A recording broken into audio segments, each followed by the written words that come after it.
Given what happened last night, I wrote a poem based on Casey at the Bat, which my dad had me memorize at the age of 9, and I did my own version of it.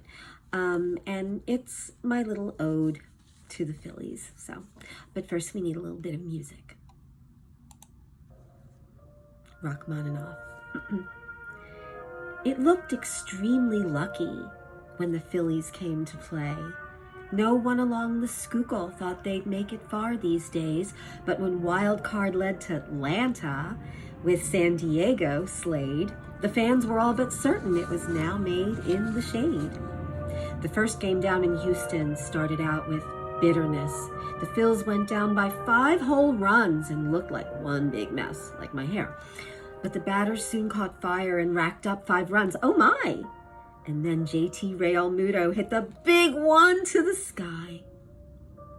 Soon, the Astros came a-swinging for their shot at number 2. And their fans were at their backs while we in Philly screeched out, "Boo!" And it didn't go as well as we had hoped when we'd arrived, since the Astros evened up the thing to keep their hopes alive. But then they headed home to Philly, where the fans are player 10. And the guys in that great dugout came to win this thing again. Bam went Harper, bam went Schwarber, bam went Baum and Marsh in turn. And to top it off came Hoskins for the glory and the burn. It was everything we dreamed of in those languid summer days when the Phillies held their own but never thought of playoff days. And it looked like we could do it, take 2 more in Philly town. But the Astros weren't finished.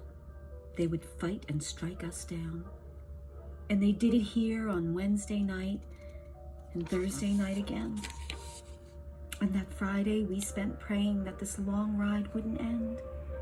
But last night, the bats went silent, even though Zach Wheeler soared, even though there was a homer when Kyle Schwarber came and scored. It was just too much for Philly to climb up out of that pit.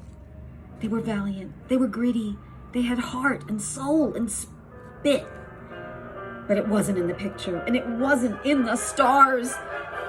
At least not the ones we looked on shining brightly from afar.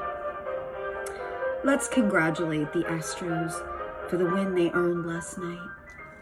But our hearts are pledged to those who wear the scarlet and the white.